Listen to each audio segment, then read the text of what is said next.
Hi guys, in this exercise I just want to, in this video, sorry, I just want to show you what you get when you download the TAP essay template from the class resources in your UTS Online or from the GitHub repository. So there's a TAP essay tutorial online done by Peter Wildman, one of the other tutors, and that's a really good one because it'll teach you how to write it from scratch. Which is really useful. This one just shows you what you get when you download the template. So this will be a quick one. So what we've got here is that this is the thing that we're trying to make, is that every time you click on the screen, it moves to the next page. Yeah, this is the TAP essay template. Okay, so what I want to show you here is that I'll just go through the code that you get. So this is the sketch.js file that comes in the template. This is the primary one you need to be working within. The first thing we do is we set some variables. We set the screen variable. This is what this tells us what screen we're on, and for the start we're on screen 1. This is the total number of pages, so that's 5. This Miniver is the font. So in our preload function, we load the font Miniver. That's in assets, in our assets folder. So you can see that there. So that's loaded. Now we do the setup of the canvas. The canvas is set up to the default size that you're given. You can change that if you want, but you just need to check with your tutor that it suits your concept and is worth doing. But that's the default size. Here we are setting the default font to be Miniver. We're setting a few things to do with text size, and the text alignment. That'll happen throughout the whole project because it's in the setup function. The next thing we're doing is that we're drawing onto the screen. So this draw function has a conditional statement in it. There's some videos done online.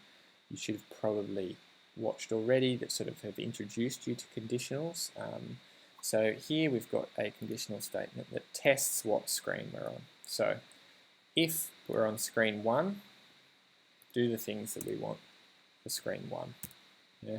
So screen 1, we want the background to be almost black, and we want to write some text that says page 1, and we want to put it in the middle of the screen. Yeah. So you can see that's what's happened here. Yeah. If you change this to well, there we go. That's the text there. So this is the stuff that's happening on screen 1. Then we've got our else if statements here that tests for screen 2. If screen 2, do this. If screen 3, do this. If screen 4, do this. So this is where you will put the code that draws your screens. So you will put all the code that you want on your first opening page in here. You'll put all of the code that you want in your second opening page in here. Yeah? So the way that changes, that screen moves from screen to screen, is using the mouse pressed function. So the mouse pressed function just happens every time the mouse button's pressed. So in the mouse pressed function, you have got some code that increases the screen variable. So screen at the moment is set to 1. This increases the screen variable by 1. That's what plus plus equals. You could write equals screen plus 1. That would be the long way to write it, but it would do the same thing. Yeah, does the same thing. It increases the variable by 1.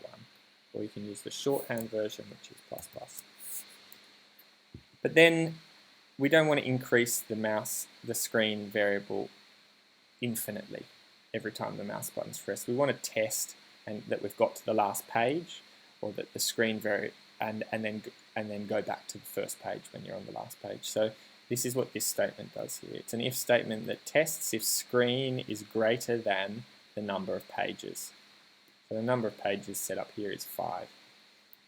So when you're on page 5 and you press the mouse button, this function will run. And because you're on page 5, the screen variable will be increased to 6. And then this code will run. If 6 is greater than 5, then let's reset it back to 1. So that's what happens. It loops back to the first page. So that's what you get with this TAP essay template. As I say, please watch the video by Peter Wildman that tells you how to create this from scratch and in a lot more detail, but there's a brief run through for you.